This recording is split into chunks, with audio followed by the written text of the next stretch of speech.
School Board of Education meeting. We are going to start with the parental involvement hearing tonight with section 1, call to order. Please rise for the Pledge of Allegiance.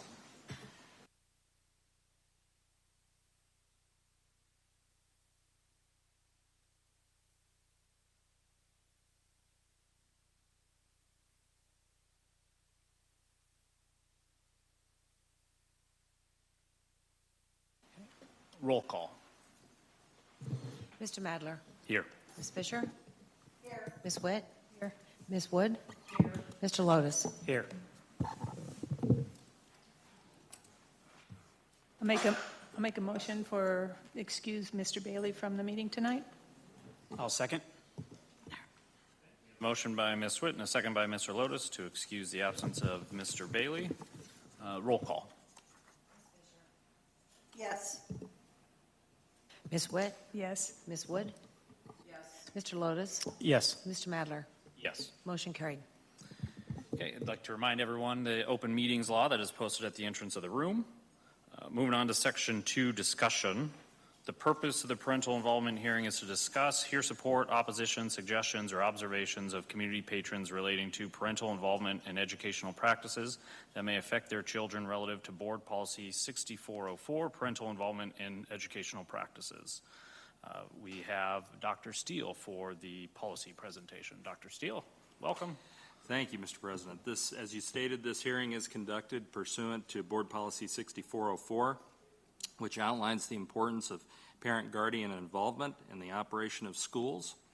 Pursuant to state statute, this policy is to be reviewed annually and either altered and adopted as altered or reaffirmed by the board following the opportunity for public comment at this public hearing. Mr. President, at this time I would yield back to the board to hear public comment. Thank you, Dr. Steele. And seeing no public comment and any discussion? No? All right, we will adjourn the parental involvement hearing at 6:02. We will now move on to the wellness policy hearing. The purpose of the, and that one starts at 6:02. The purpose of the wellness policy hearing is to discuss, hear support, opposition, suggestions, or observations of community patrons relating to parental involvement in educational practices that may affect their children relative to Board Policy 5602, school wellness. Back to you, Dr. Steele. Thank you, Mr. President. As you stated, this hearing is conducted pursuant to Board Policy 5602. The purpose of the hearing is to allow members of the public an opportunity to provide input to the school wellness policy as required under the Child Nutrition and WIC Reauthorization Act of 2004. Pursuant to Board Policy 5602, the Student Wellness Committee met and discussed the following throughout the year. First, review of the district's food program. Second, preparation for the formal USDA review of the district's food program, including policy assessment and evidence collection. Third, review of Policy 5602 for recommended changes. And fourth, wellness goals and programming in the district. I want to especially recognize our district food service department under the leadership of Director Julie Denker. They received very positive feedback from the USDA reviewers who were here to visit in March. That is the direct result of excellent teamwork and leadership in that department. Looking ahead to the coming school year, the committee intends to review district wellness initiatives and review and monitor goals outlined in Policy 5602. With that, Mr. President, I yield back. Thank you, Dr. Steele. And seeing no public comment, we will adjourn the wellness policy hearing at 6:04. So moving on to the regular board hearing, Section 2, Communications, Item A, Colonel Klesiak. Welcome.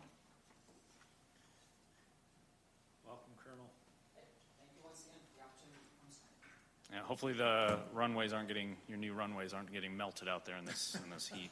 No, and hopefully here later this week we don't have water covering the runways. So actually that's been one of the things I've been working really heavy on the last couple of days. It's really been trying to understand what the potential high water event on the Missouri is going to do. We had a chance to talk with the U.S. Army Corps of Engineers just a couple of hours ago to talk about what that looks like for the base. And right now they believe that the levees that we have are going to be plenty to be able to protect the base and the community around that Bellevue area that's protected by levees 613, 616.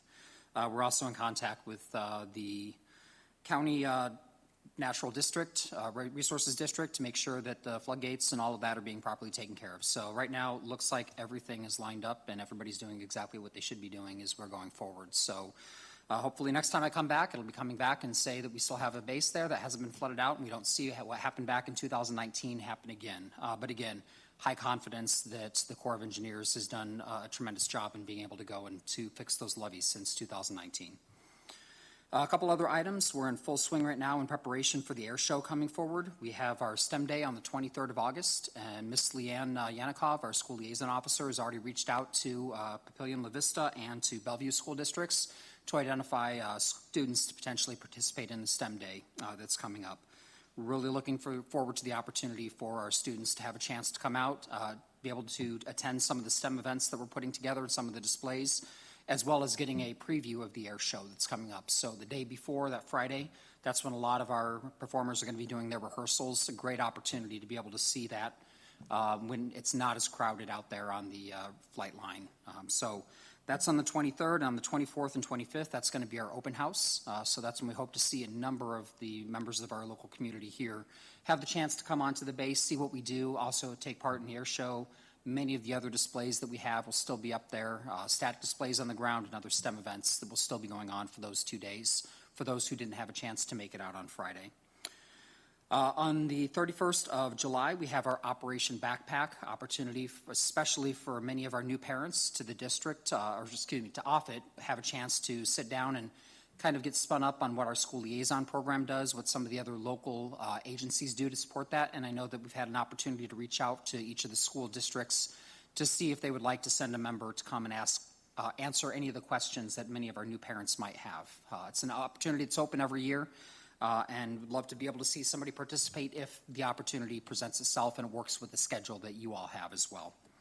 And then lastly, the last item that we have is Miss Leanne Yanikov, our school liaison officer.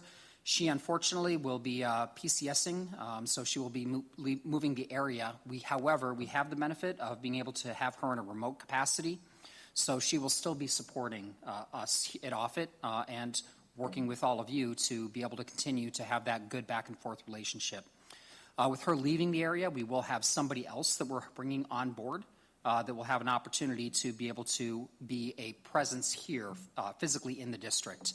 So basically, we now get 2 school liaison officers, which is a great thing for us. We get to tap into Miss Leanne's experience, as well as having somebody else now here in the district to be able to help us out. So I think it's, unfortunately, like I say, it's a loss for us with her moving away and not being able to have the daily interaction that we have.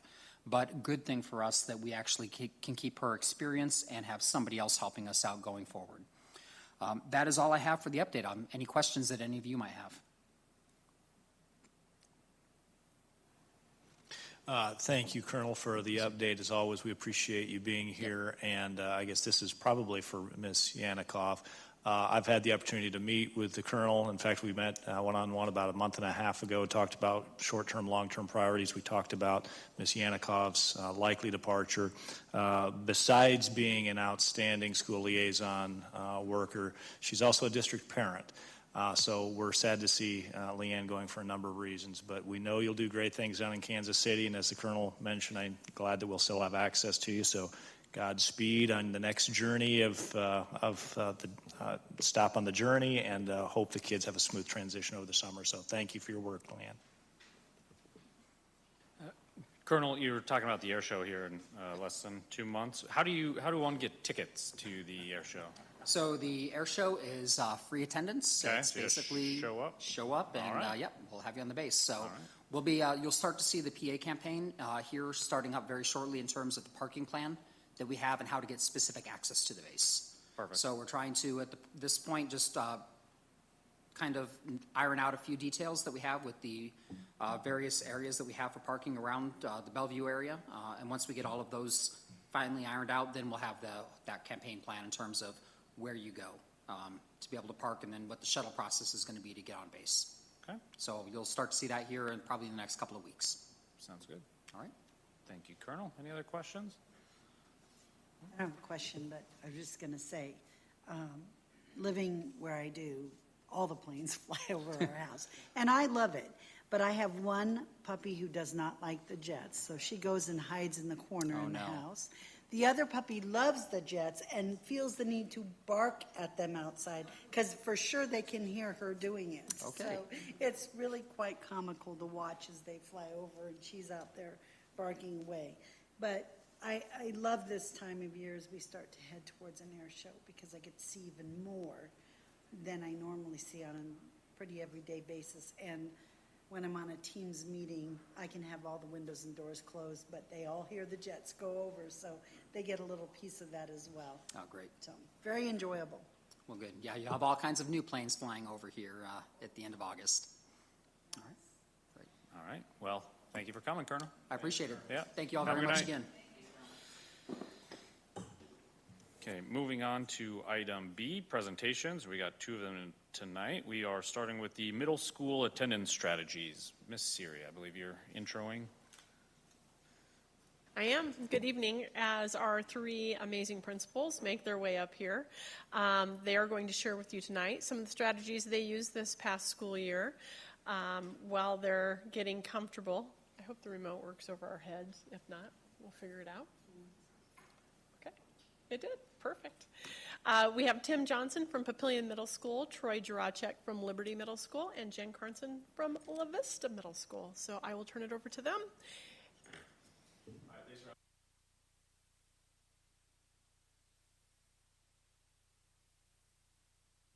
Sorry about that. Just talking about different strategies we've been doing with attendance the last couple of years, and just some of the changes that we've seen and data that's been showing positive growth, especially the last year. And so we just want to go through some of the strategies that we've been doing in the buildings and the work and some of the cohorts that we've been able to be a part of. So we start with just some common language that you'll hear us talk about throughout the presentation. One is this chronic absenteeism is defined by a student missing 10% more time.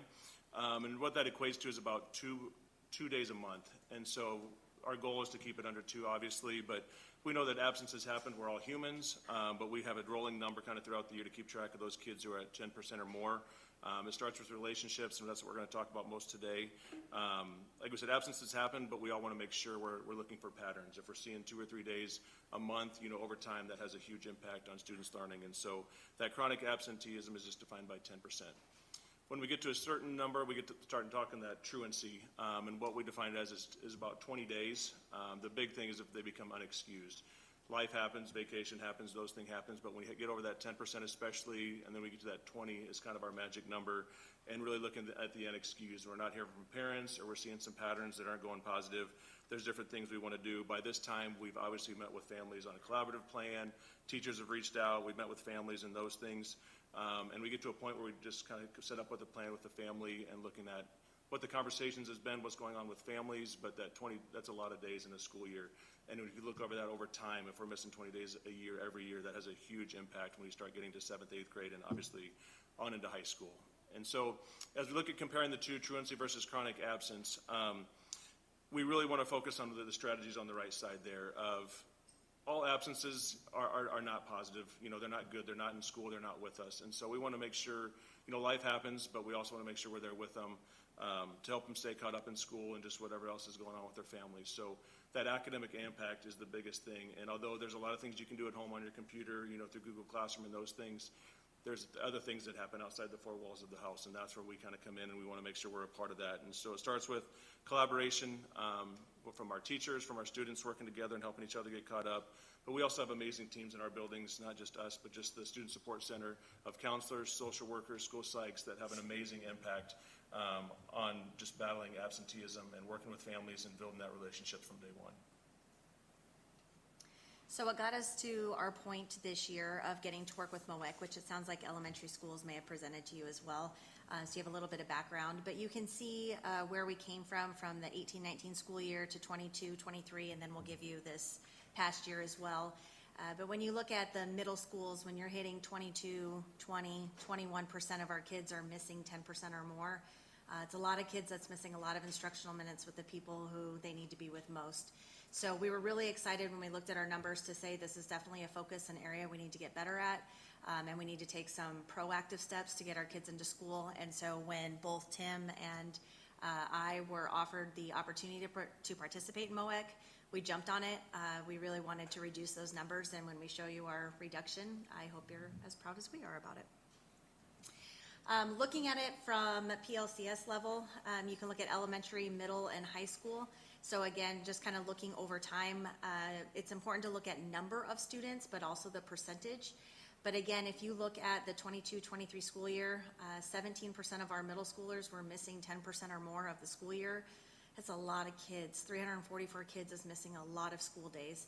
And again, when you compound that over time, as Tim kind of talked about, it's a lot that they are missing. And then when you talk about the impact at high school when they're getting their credits and graduation, there's a lot of ground to make up for those days that they are absent.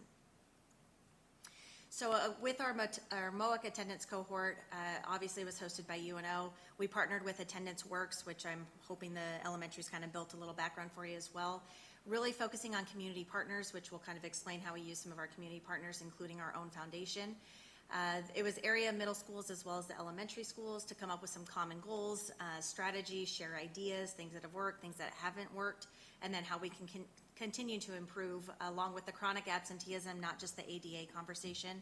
So ADA is the average daily attendance. It's important to know how many kids are coming on average each day, but it was really important for us to look at who's making up our absences so that we can also target the students and the families that maybe have some barriers to break down those barriers and get our kids to school more frequently. So definitely talking about building those relationships with our families and then working for other ways that we can promote that positive attendance on a daily basis. I think one of the cool things was not just hearing what other schools were doing, but reaffirming what we were doing. That, you know, we weren't necessarily reinventing the wheel, but we were doing some things that were positive, but trying to find other schools spin on it was really important. I think the big takeaway was obviously the focus on chronic absenteeism, but just coming down to relationships, and you guys know that in the school, that's so key. The ADA shows about, you know, you're building data, but the chronic shows the one-on-one and how we get to know those families and what's going on. And the big thing was relationships, but it all came down to how we start with the communication and then informing parents.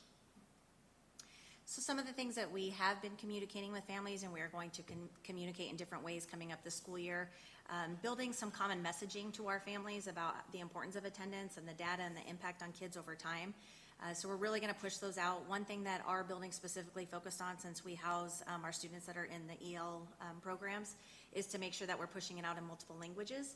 So we have some videos ready, we have some flyers ready, we have some different strategies of our posters and so forth to make sure all of our families are getting the message, because sometimes it's a cultural difference as well. So we want to make sure, and we will share that with the other two buildings as well, that we are hitting all of our families in every language that we can possibly make sure that we are communicating those same messages. We really want to talk about planning those vacations during the school days off, so we're going to do a little bit of preemptive conversations with that, looking at the year ahead. When can you maybe make some of those plans to miss fewer days of school? Talking about establishing routines at home over the summer. It doesn't just start August 13th. We need some routines in place leading up to August 13th so we can get some good structures in place. At the middle school level, believe it or not, we have some peer conflict at times. It happens in middle school. So we really want to focus on not avoiding school, trying to help kids build the skills to work through peer conflict versus I'm having a hard time at school, let me just not go. We want to help kids to build those skills so we can help them work through it. And then also looking at different barriers. Some of our buildings have similar barriers, some of them have different ones, but we're obviously going to look at some mental health.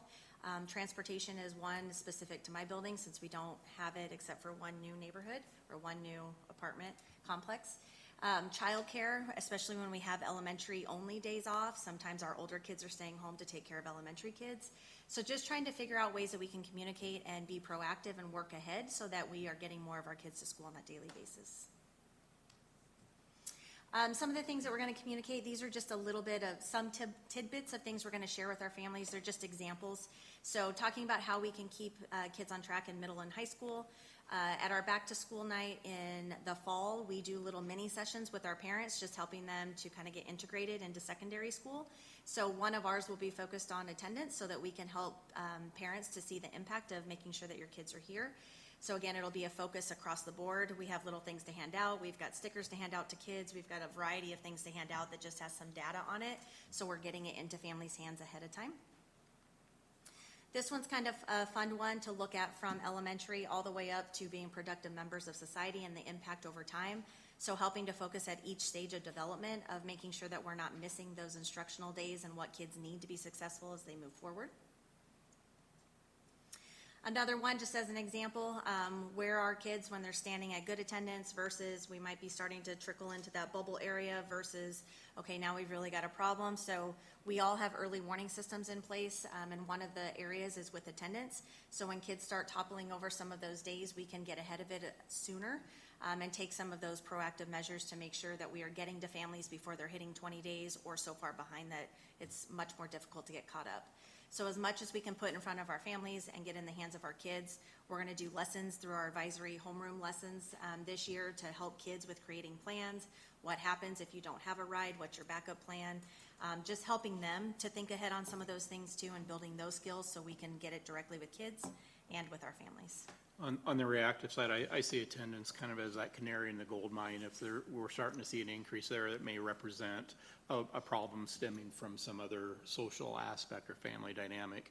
So I think what it works to do is understanding the why of the days as well. At 8 days, is that a bereavement for a family member out of state for 4 days, or is that a kid that's missed 1 day of school every week for 8 consecutive weeks?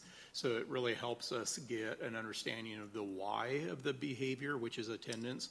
Then we can also look at the grades of D's and F's reports to see what level of implication are they keeping their work caught up even though they're not in the classroom. So that's really where it comes in, is understanding and documenting that so we can be that resource to families that they need, and we know that that looks different from one family to the next. So each of the buildings have done some different strategies as well as shared some strategies. So we're just going to hit a few of them, and this is not an exhaustive list by any means. All 3 buildings have done a ton of work with weekly attendance tracking, so we get a weekly report of which kids are missing 10% or more, and then we have teams of people that work to reach out to those kids and those families, and that has gone a million miles this year just to recognize kids.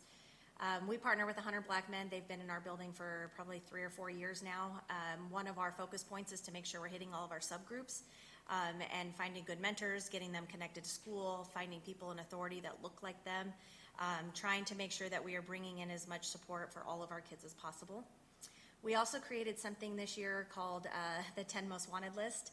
So we, every 2 weeks, post a wanted poster to our staff, and it has 10 kids and their pictures and their names on it. And these are the 10 kids we're going to focus on as a building for 2 weeks.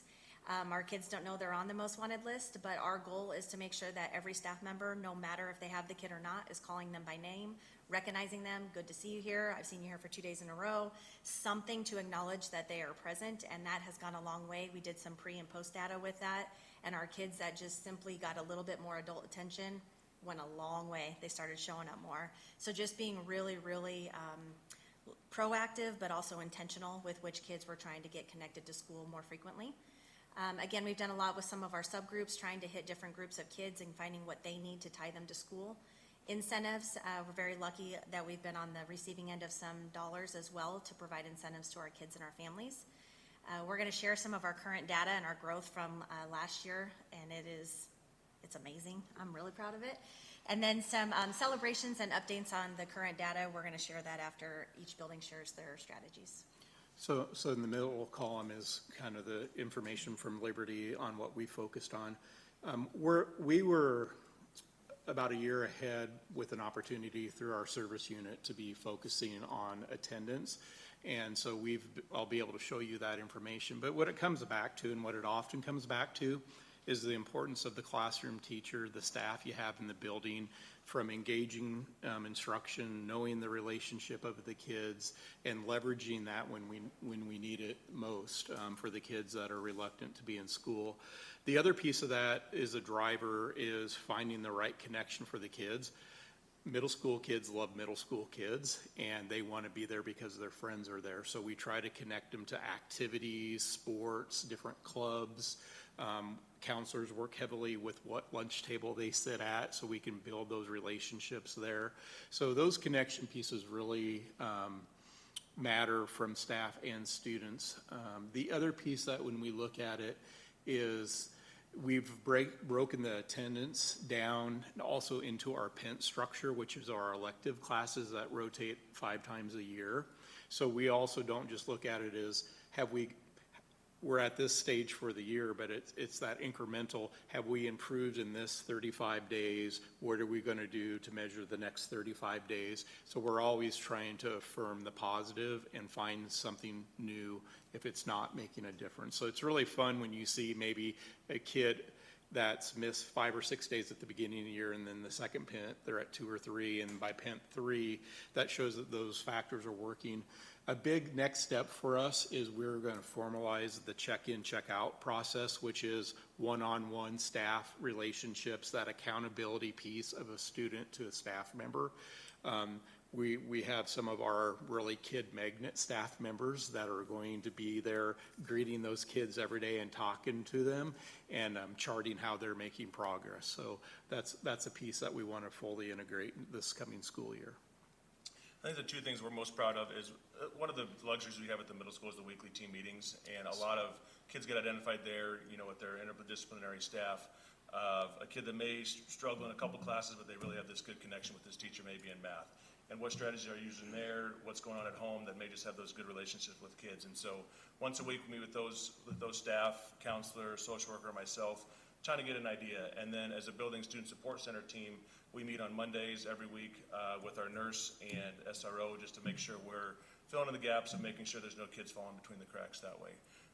The other thing is our student support center staff did an amazing job this year of trying to meet with our kids that came in from the following year with collab plans, meaning they've missed probably 20 days or more the following year, be it 6th grade or 7th grade. And within the first 2 weeks, try to meet with each of those families just to start the year off fresh and not an us against you mentality, but this is what happened last year. How can we help this year be better? What do you need? What resources can be of assistance or anything like that? Maybe it was just an off year. We had some things going on with the family, or hey, we've seen this trend. What can we do different this year? What is the barrier, and how can we help with that? And that had a huge impact. I will say the communication that we had with those families was just way more positive throughout the year. It was there to, hey, they would reach out to us, hey, this is what we're going through this year, and this is what we need some help with, instead of, hey, what is wrong? We can change that just change the tone of that conversation, which was very, very positive. And so I think that you can just see like the litany of things that happen. Attendance is it's a big thing, and it works differently for each student.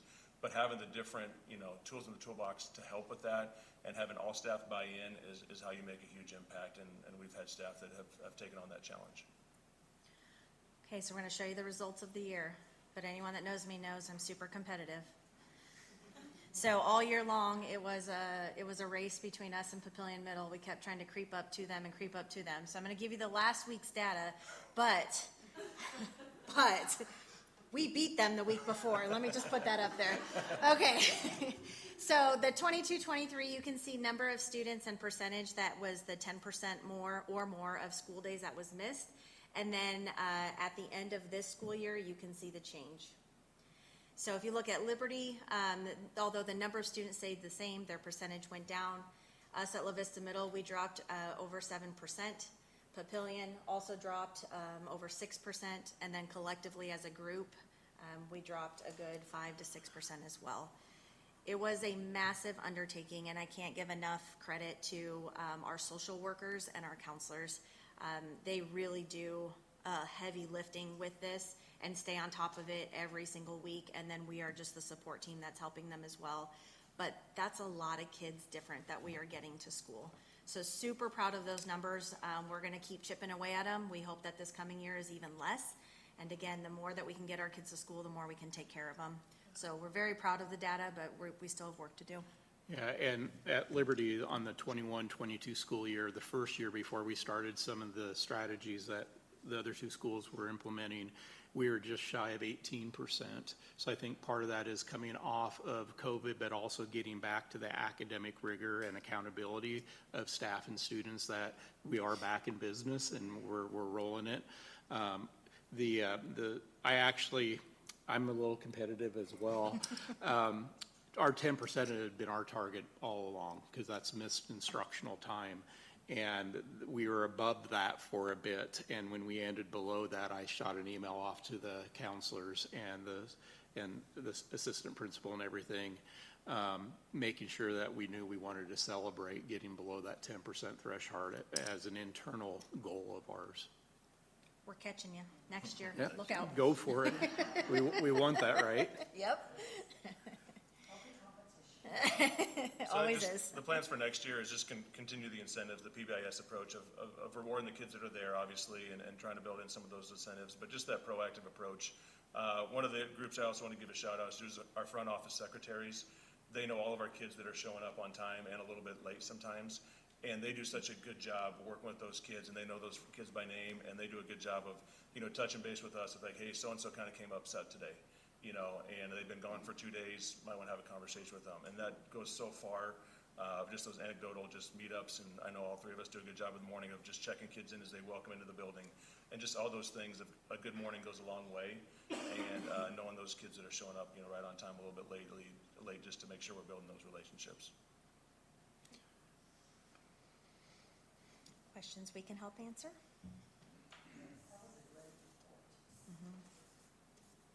It was a great year. Thank you for the presentation, the data, the overview. Yeah, great to see where those numbers are trending and look forward to next year, seeing the continued success. And I mean, something like this, it takes, you three and your teams have been putting so much time and effort into it, but hopefully you see the payoff when the kids are there. They're not falling as behind on school. They're not having as many issues that you then have to deal with later on. So hopefully getting them in the building just solves some of the down the road problems. So even if it is time consuming now, hopefully it is saving you time in the long run. Okay. Any questions?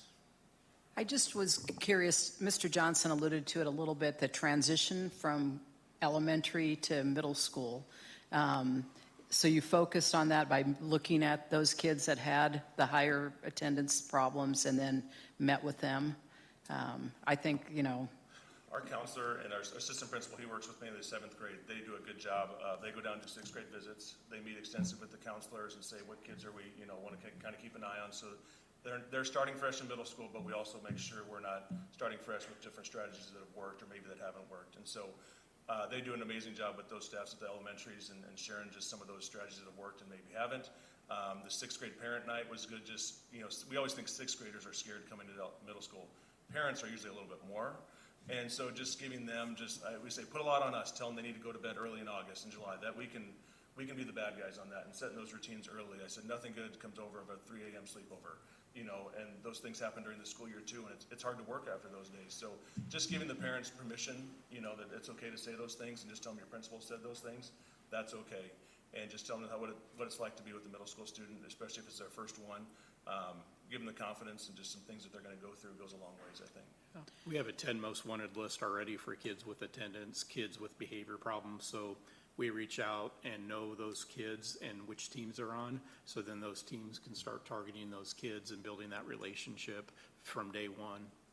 and I think that's the key part. You keep focusing on the relationship. It's not targeting those kids because they're bad or they don't show up. It's targeting those kids to build those relationships to show improvement. And I just I love the competition, but the collaboration that you guys are showing with each other and the sharing of ideas. Love the visuals, love the color coding, love the multi-language type things. You all have those kids. So, it's just wonderful work and such a paid off for you, didn't it? Great. Okay. Well, thank you for coming. Thank you.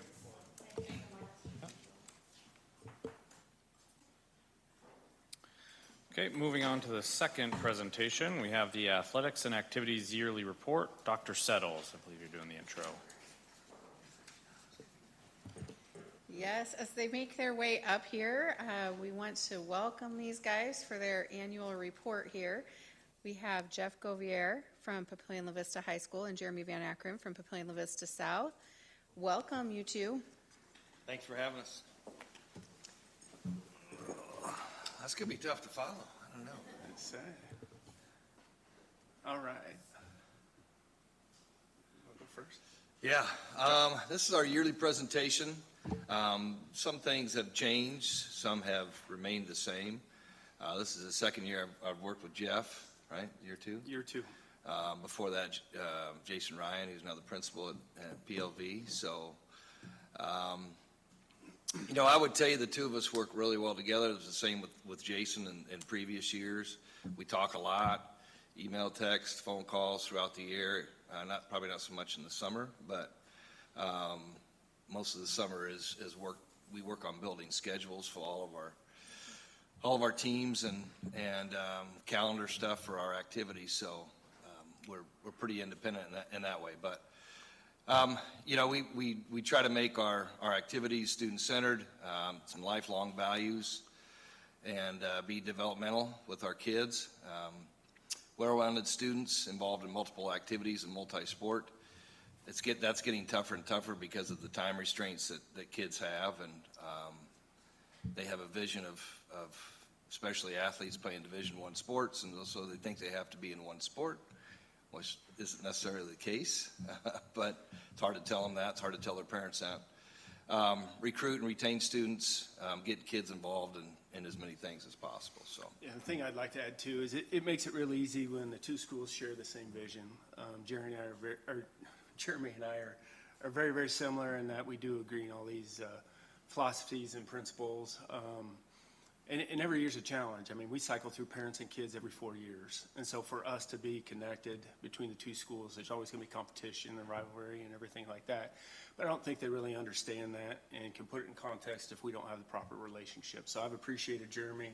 He's told me multiple times this is his last one as he's of these presentations, as he's going to step down next year and retire. So just wanted to thank him for the work that he's done. Being a newbie in here, switching and transitioning over, there's so many different instances that just pop up, and he's always been there to help me. And when I've made mistakes, he fills in and carries it out. So Jeff's a quick thank you, learner, Jeremy, so for it's that. easy.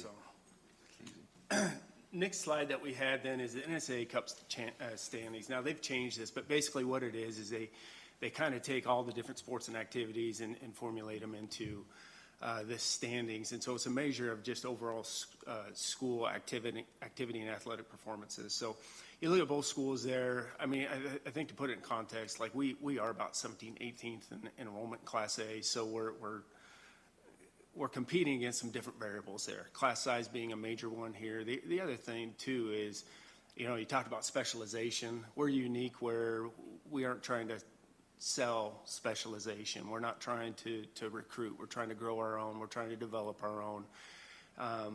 So when you look at some of those things, there's certain schools that can lend to, doing very well in certain items, and it's not necessarily their own kids.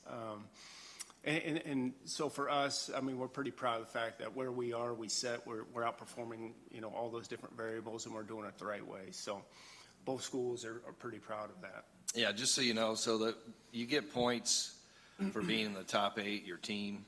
There's nothing based on individuals in any of that. So you have to be in the top 8 to get points. Obviously, if you win a state championship, it's worth more points than a state runner-up, a 4th place finish, all those type of things. So they track points throughout the year. There's a girls' side, there's a boys' side, and then there's a combined side. So that's where those numbers come from. All right, just some celebrations that we had individually. Good year for both schools again. Monarch-wise, the fall was really good for our female athletes, particularly. Softball, we were the state champions. We're the first time that we played at UNO, which was a big move for softball, the sport of softball. To put it on one night where it could be televised, it's well and long overdue. It's a huge sport. It's growing rapidly. And to put it off on a Friday night in Hastings, Nebraska, this was a great move by the NSAA. And so if you had an opportunity to see that, or even this next fall, just check that out. It's a beautiful venue, but it's what's best for female athletes, and we were just glad to be a part of it. Volleyball, again, a great year for us. We competed. It was a challenging year, and then at the end, we peaked when we needed to, so we're pretty proud of that. Journalism, as you know, I think you've had Joe Rahacek up here before. He's phenomenal. He's the best in the business, and so they won again, back-to-back journalism champions. And our girls bowling, it's a new sport for us, I think year 3. So it was interesting. We were Metro champs, and it's just a thing that I didn't know much about, obviously. going into that, but it's one of the more enjoyable sports that we go to, and it's kind of cool to see different people have an opportunity to compete. So that was a big event, a good pleasure for us last fall. State track, girls track, I think we got beat by a half a point, point and a half. That was kind of hard to take, and we got beat by Westside, and I was actually sitting with the Westside AD when it happened. So we didn't say much, walked out together and got in our cars, so that was about it. But that's true. That is true. Just some fun clips that we had. You could see some of the things that I highlighted there. One thing that I did want to mention off this slide is the center slide at the bottom. We ran a unified musical, and we'll do it again. That was the first time last year. We'll do it again. If you could ever get out to an event, that's the one to catch. So you see our peer, and you see one of our students, CC. We did Nemo. So very, very cool event. Just something that, like I said, we're trying to meet the needs of all of our kids, and we'd be well worth your time if you could make it out to that. Just a recap of, we tried to get some activity things involved here. We have a lot going on in both of our buildings, and I think there's quite a few things that get overlooked. You know, a lot of people try to put their focus on sports and athletics, and so both schools pride themselves on being well-rounded in all areas, in all activity areas. So as you can see, these are just activities. But both had tremendous years in skills and DECA and choir and band, play productions. We had a really good musical. Mary Dixon's in her third year, I think, and Beauty and the Beast was unbelievable. Dance and cheer performed well. Those, I will tell you, and he can probably agree, those are two areas where it is tough to find sponsors, very tough. And so we're kind of forced to go outside of the teaching world to get those people, which can be a challenge at times. But journalism, we had a fourth place finish along with their state championship, and NJRTC had another great drill season. Their numbers have climbed. We were kind of in the depths there for a while, and brought Mr. Nichols back, and he's done a great job of increasing our numbers along with Mr. Schlisman. So. Yeah, same thing. You could kind of see it. I mean, this speaks to what we talked about, just the involvement of our kids and the different opportunities that they have, you know, along this, all the clubs that you add on top of this that we don't mention. There's just a lot there, a lot of opportunities for our kids to grow and develop. There's just some pictures I pulled up. A lot of them are off of our Twitter account. Tried to get as many things in there as possible. But you know, it's we have great kids. Both schools have great kids.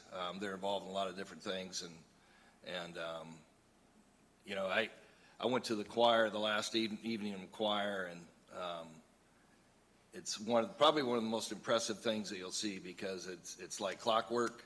It's one group after the next. They honor the seniors at the end of the night, and Mr. Johnson and Mr. Dugdale do a heck of a job in that area. So we have some staples there that have had great success over the years that are up there, and so we're both really lucky. Celebrations. We've been fortunate our last two bond cycles, and just with the support of everything that we have in our community, construction projects that we had that have impacted us and our athletes. We've got beautiful places. We're real proud of the projects that we have, the projects that will be completed. But we're very fortunate. We have a lot of alumni that come back, you know, particularly in our school, and I think Jason's tours are going to about 2 hours a tour now.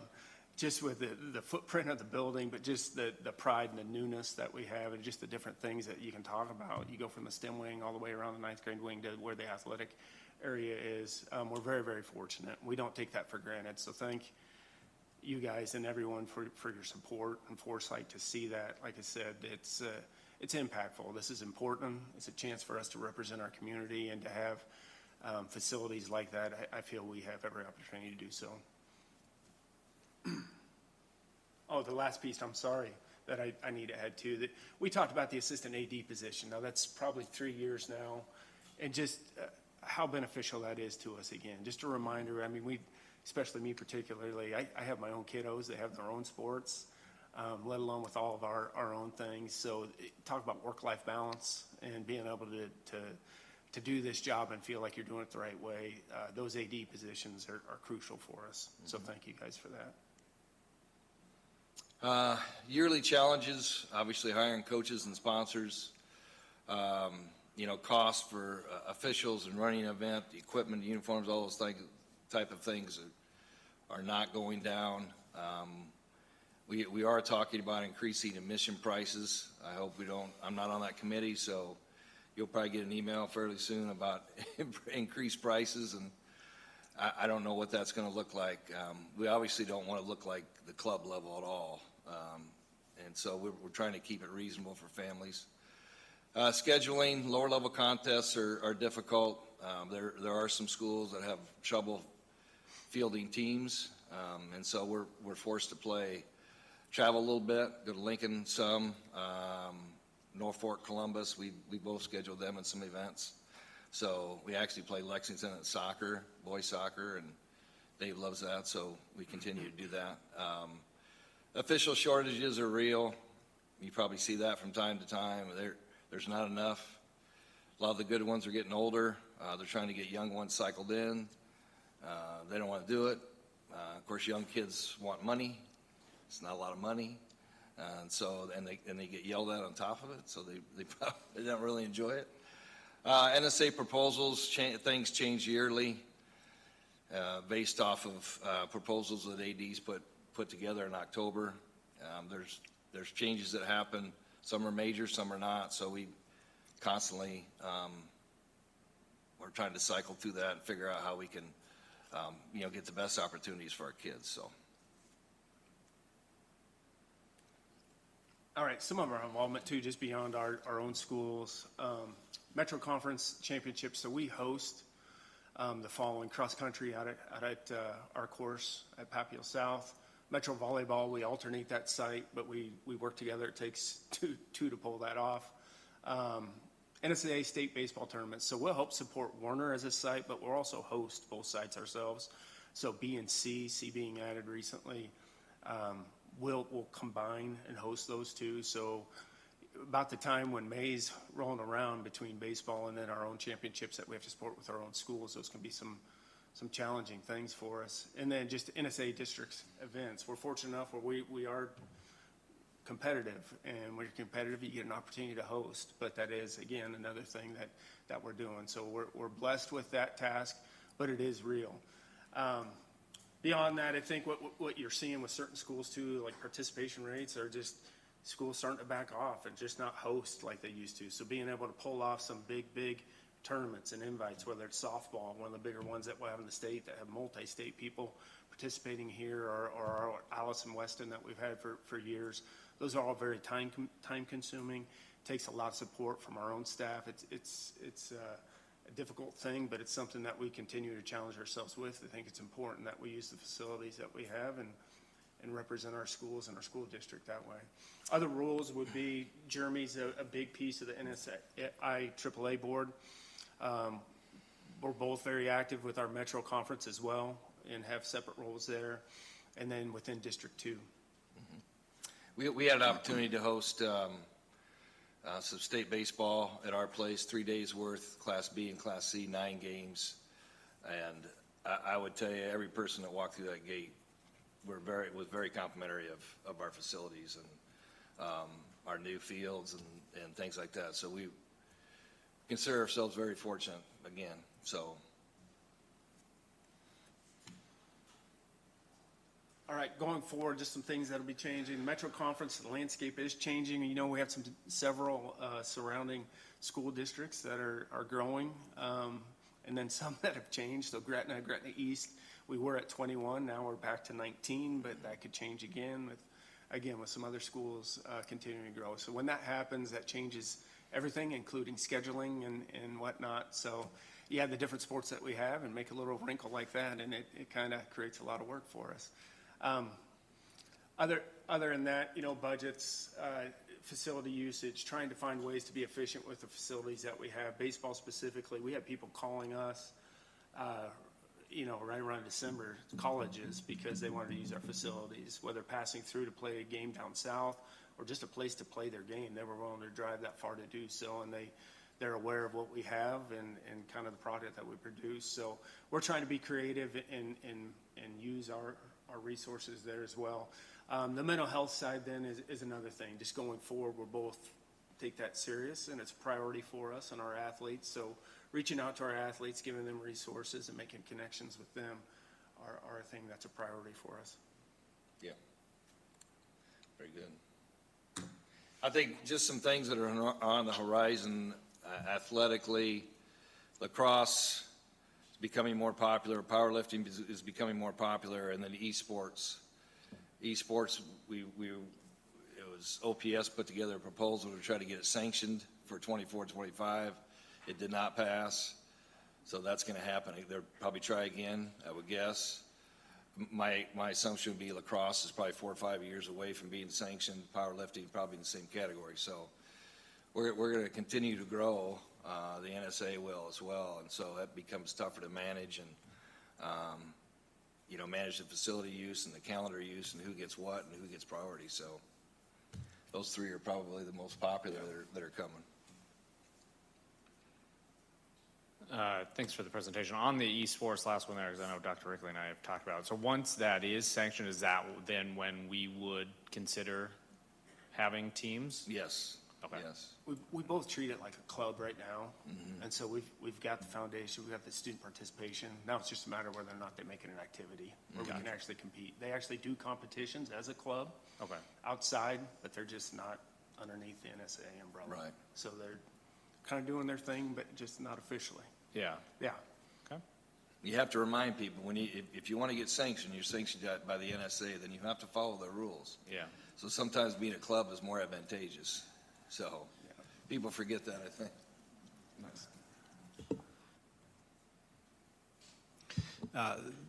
Great presentation. Just two things I'd like to highlight. One, the collaboration between the two schools is much appreciated. And one of the things that's always been an earmark of this presentation is the focus on activities as well as athletics. I know athletics in some circles tend to get most of the attention, but when you look at just the sheer numbers, our activities are getting every bit as much participation, probably in some cases more so than the athletic side. And I really appreciate how we don't give short shrift to our kids that are in activities rather than athletics. And you guys always do a terrific job of highlighting that. The other thing that I think is worth mentioning, again, that Dr. Govier mentioned, is both schools consistently punch above their weight.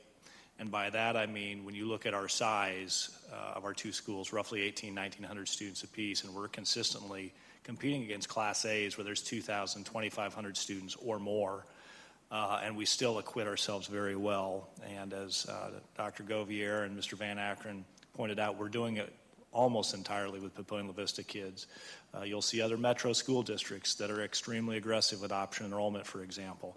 Not passing judgment, that works for them. That's certainly a district philosophy. But the fact that we're having success is mid-sized Class A's and we're doing it with our own kids speaks volumes about the programs that these two gentlemen run and the quality of the community and student athletes and the activity participants we have. And just really grateful for that. Thank you. Thank you. I feel like I have to tie the first presentation to your presentation. So we talk about, Dr. Rickley mentioned a little bit about not just the athletics, but the activities. And when you talk about getting students who aren't coming to school on a regular basis, who need to be doing that, some of the interest in these activities and things might be another way to get them through that middle school time when they can get to high school and start becoming a part of these things that are so exciting and so interesting. So that's my tie-in between the two presentations. Yeah, definitely. Absolutely. Okay. Well, thank you for joining us tonight. Thanks for the presentation. Thank you. Thank you.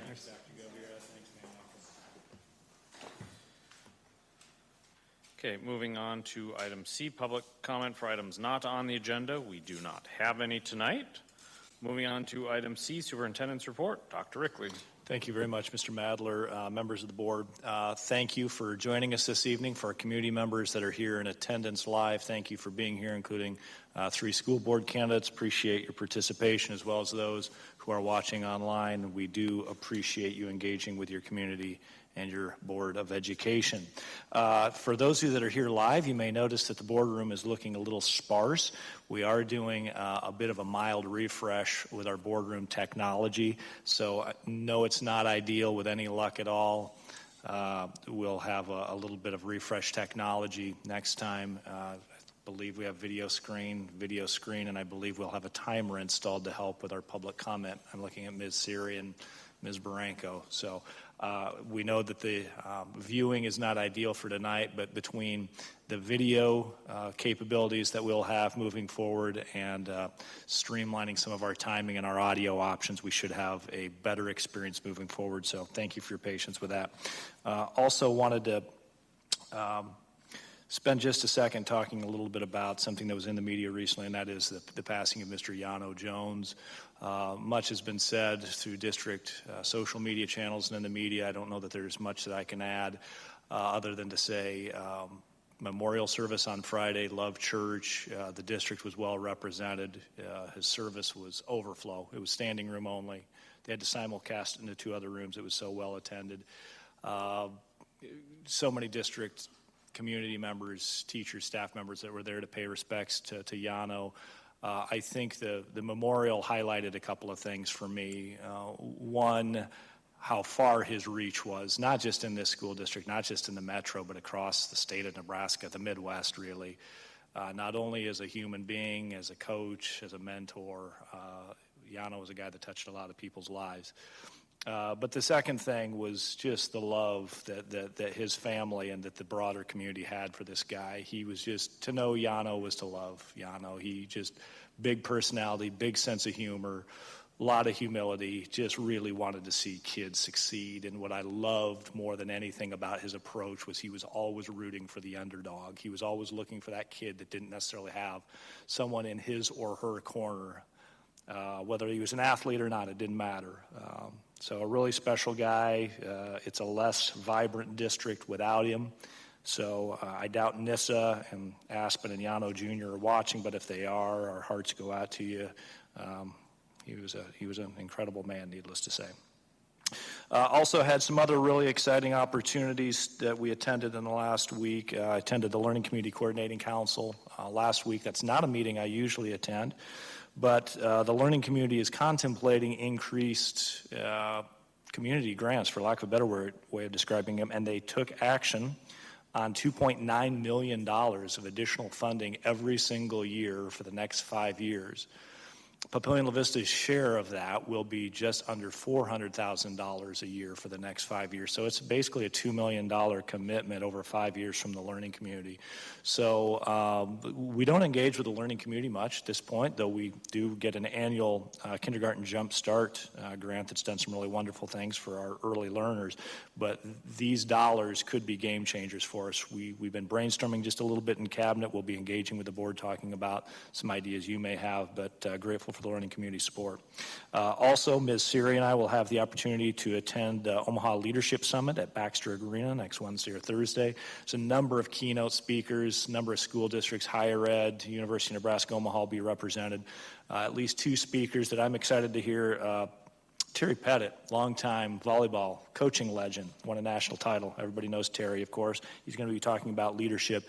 And then I think the board probably remembers Inky Johnson, former college football player, played a little bit in the NFL, suffered a devastating injury, and will probably never walk again on his own, but has got a wonderful message of inspiration. He spoke to school boards, I believe, 2 years ago, and he's one of the featured speakers as well. Also wanted to mention that half of the new teachers, including, I believe, our own Ms. Madler, has welcomed to the district last week. Dr. Settles and her team welcomed approximately 40 new teachers for onboarding.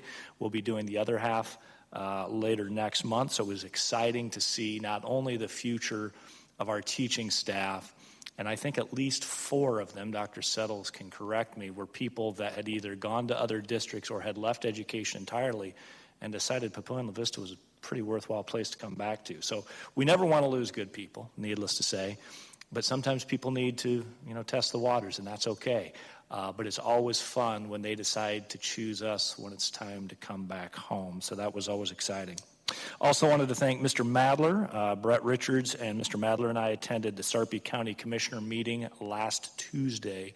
They were contemplating a number of changes to property valuations. No action was taken. That's a situation we'll continue to monitor since the school district relies heavily on our property tax base to fund our operation, but we were able to provide a little bit of public comment. We'll continue to keep you apprised of that situation. And lastly, I know the board would be very disappointed if I didn't wish our own Kathy Baranko a very happy birthday this evening. I believe Ms. Baranko turned 25 today. Thank you for what you do to support the board, the school district, and me, Ms. Baranko. And sorry you don't get a birthday dinner with Michael, but maybe you can do that another night. And with that, Mr. Madler, I would conclude my superintendent comments. Thank you, Dr. Rickley. Moving on to item E, board reports. Ms. Fisher and I attended the NSAB School Leaders in Law Conference in Kearney in mid-June.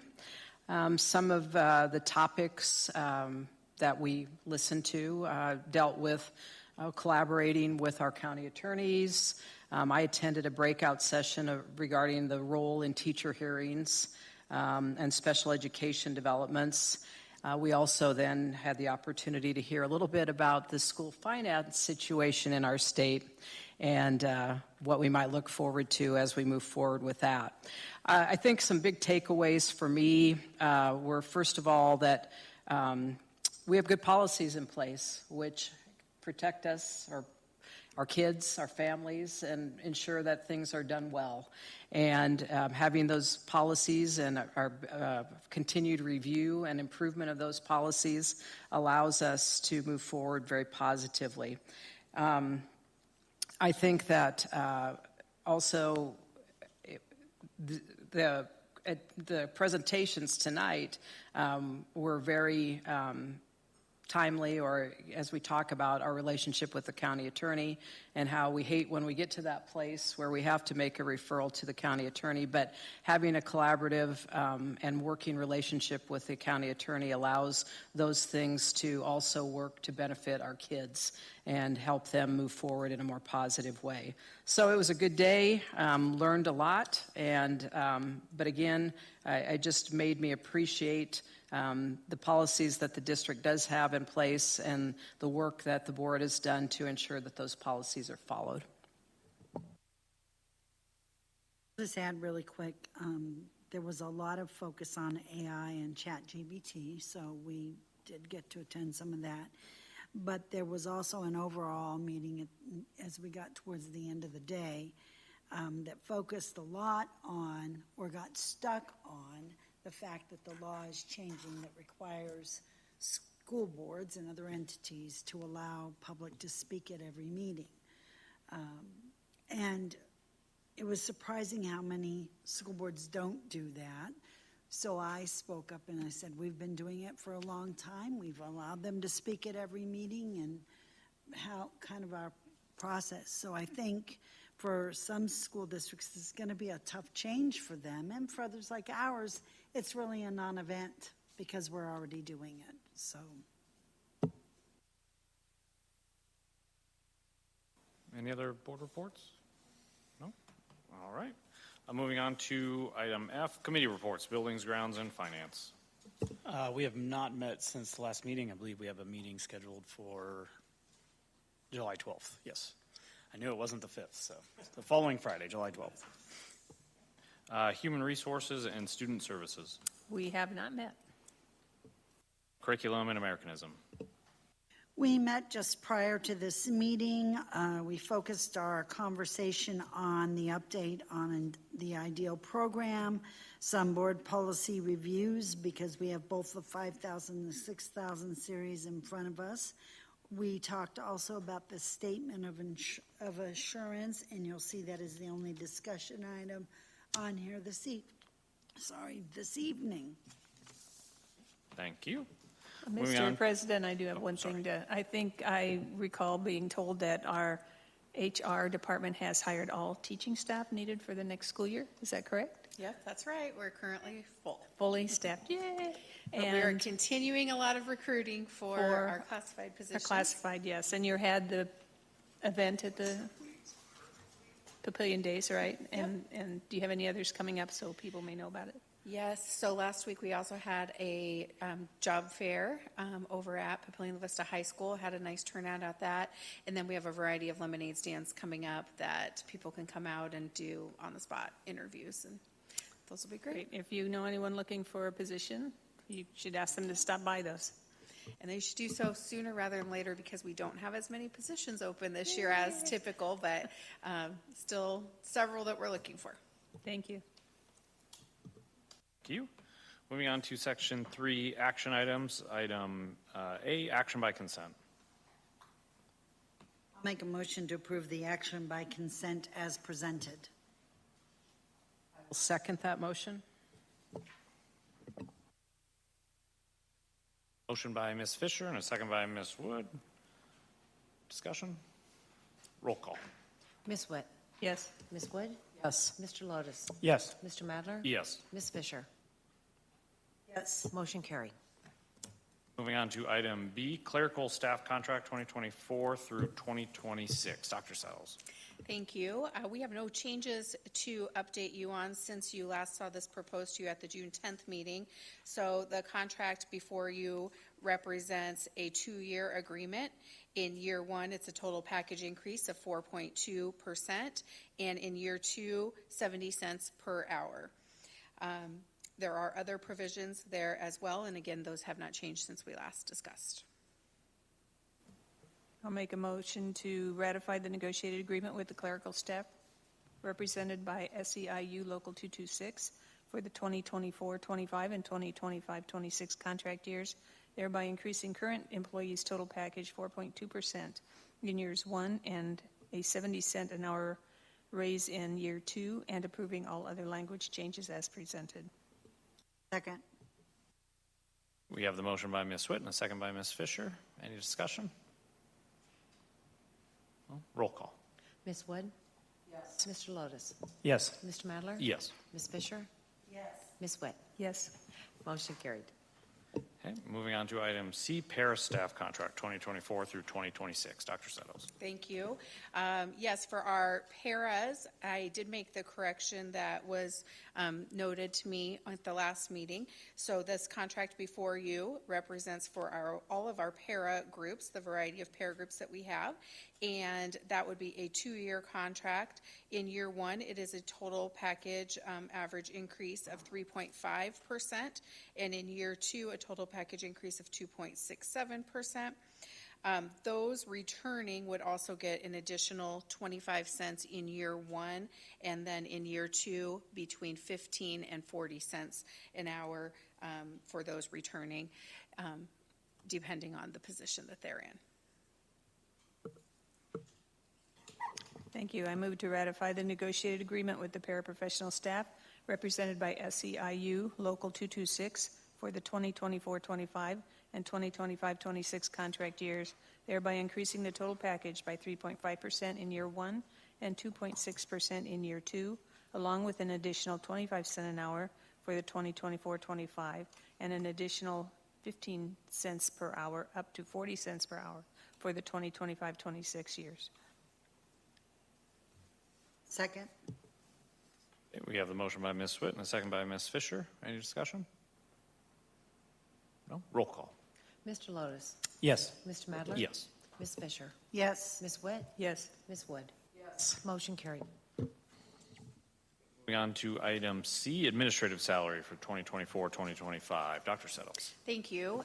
This one also does not have any changes since we last discussed. So the proposal in front of you represents for certified administrators an average package increase of 2.973%, and for assistant superintendents, a recommended package increase of 2.68%. The new base for administrators would be $72,600. There are several additional changes with specific portions of the administrative contract, and those are outlined there as well. And again, no changes since we last discussed.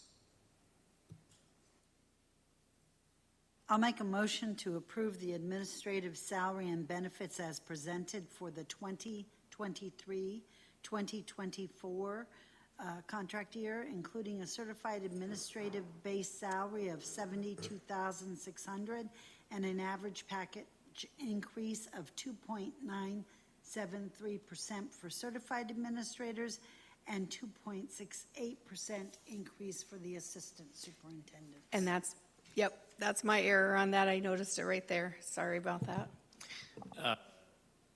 Did we get the correct motion, or We I need think to we have read that. We need to have that motion changed It to wasn't- represent the Yeah, correct year. that says 2023, 2024. It's gotta Yeah, be, and I just read it because that's what you do, right? no, you're good. So you'll I'll go revise ahead your and change motion. it. Okay. I'll read it again. Okay.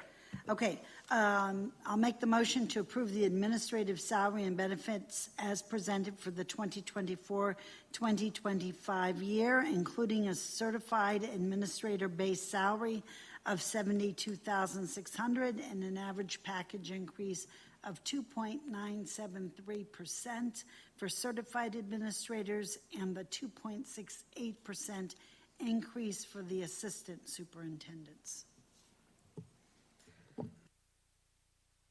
We have the motion by Ms. Fisher and a second by Ms. Wood. Discussion? No? Roll call. Mr. Madler? Yes. Ms. Fisher? Yes. Ms. Wood? Yes. Ms. Wood? Yes. Mr. Lotus? Yes. Motion carried. Okay, and moving on to item E, the superintendent contract 2024-2025. Dr. Settles. Yes, thank you. The proposed contract before you includes a salary increase of 2.29%. Dr. Rickley's salary for 24-25 school year would be proposed to be $263,000 and $263,004.65. All other provisions of the contract remain the same at this time. I'll make a motion to approve the 3-year superintendent contract with Dr. Andrew Rickley at a salary of $263,004.65 for 2024-2025. Second. We have the motion by Ms. Fisher and a second by Mr. Lotus. Any discussion? I'd just like to say thank you to the HR subcommittee, and Dr. Settles and her team for always gathering all the competitive data. As a data-driven person, I mean, and having been on that subcommittee, there's a lot of analysis that goes into analyzing the superintendent's contract and salary, and how he fares compared to peers both locally and statewide, and where that falls in. And where I've said it for years, again, regardless of the person in the position, I appreciate the subcommittee and the HR team doing their due diligence to make sure that we are monitoring where that position at Papillion-La Vista Community Schools needs to be. For at some point, the gentleman to my left may retire. I think he's got another 20 years in him. However, we have to make sure that we're doing our due diligence to make sure that that salary is competitive and attractive to potential candidates out there, and to not have sticker shock because we're unwilling to make the decision to increase our superintendent's pay. Therefore, we go out to find a new one and we end up with a 20% increase, and that, how does that look to the general public? So again, appreciate all the work that went into coming up with a fair, reasonable, competitive number that also recognizes the achievements and success, as Ms. Fisher pointed out last meeting, that Dr. Rickley has done over the past year in his performance, and recognizing that with, again, a reasonable, competitive increase. So thank you. I think one of the things we sometimes forget is our superintendent isn't just the superintendent of our schools. He plays a huge role in the community with his presence and his involvement. People expect him to be out there doing those things as well, so that he can connect back with the staff and the students. So again, thank you so much for the work that you do every day. Okay, so we have the motion by Ms. Fisher and a second by Mr. Lotus. Roll call, please. Ms. Fisher? Yes. Ms. Witt? Yes. Ms. Wood? Yes. Mr. Lotus? Yes. Mr. Madler? Yes. Motion carried. Thank you for that. And every year I probably say the same thing, but thank you first and foremost for extending my contract. This isn't something I take for granted. This job is not something I take for granted. This is a labor of love, and I'm just grateful to have this board, this community, this staff. It's an incredible place to work.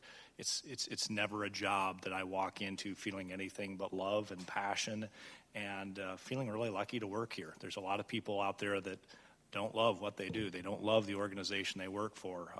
I'm not one of those people. I'm very blessed, and please know that I will never take for granted a contract extension or being your superintendent. I'm very grateful for the opportunity. There's a lot of people that would love to have this job, and I know how lucky I am to have it. So thank you for the vote of confidence. Okay, moving on to item F, Policy 4000, Personnel. Dr. Settles. Thank you. Yes, over the last several months, the Series 4000 personnel board policies have been reviewed, and the recommended changes are listed there for you. We do not have any additional changes since we last discussed this, so those do involve several items that were legal counsel recommendations, as well as some wording, as well as a few other just minor changes, but all of those are to policy. I will make a motion to approve the amendments to Policy 4000 Personnel, numbers 4003, 4008, 4010, 4014, 4024, 4032, 4043, 4051, 4108, 4110, 4201, 4203, and 4205 as presented. Second? Okay, we have the motion by Ms. Wood and the second by Ms. Fisher. Any discussion? No? Roll call. Ms. Witt? Yes. Ms. Wood? Yes. Mr. Lotus? Yes. Mr. Madler? Yes. Ms. Fisher? Yes. Motion carried. Okay, moving on to Section 4, Discussion Information Items. We have item A, Statement of Assurance, Americanism, and Multicultural Education. Ms. Siri. Yes, so good evening. This is the other component of the the Americanism hearing that we have in January. So this is in regards to State Statute 79-724 and also Rule 10. And what that is I provided with you tonight at your spot a copy of the Statement of Assurances. These really are grouped into three areas that our principals acknowledge that they are aware of and are ensuring that are being carried out in their building.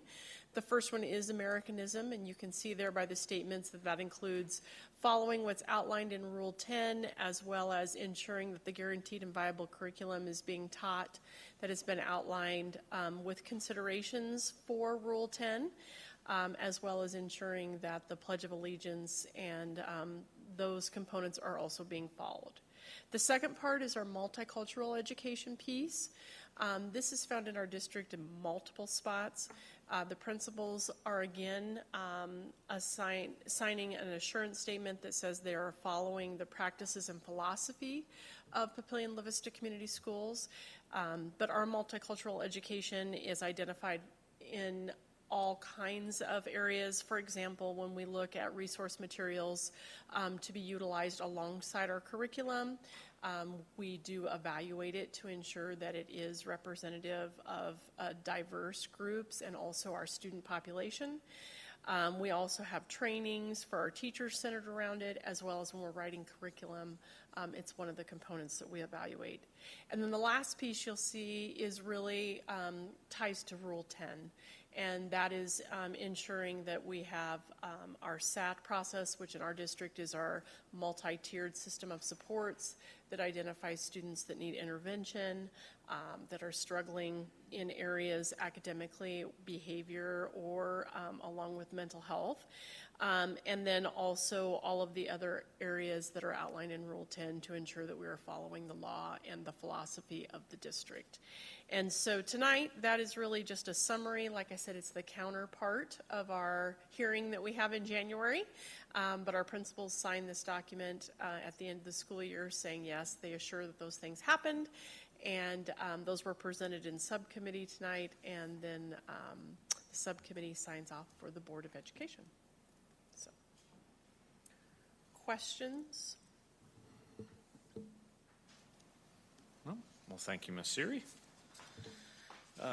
Moving on to section 5, future board calendar. July 4th, 2024 is a holiday. Office is closed. And then July 8th, 2024, Board of Education meeting at 6 p.m. here at Central Office.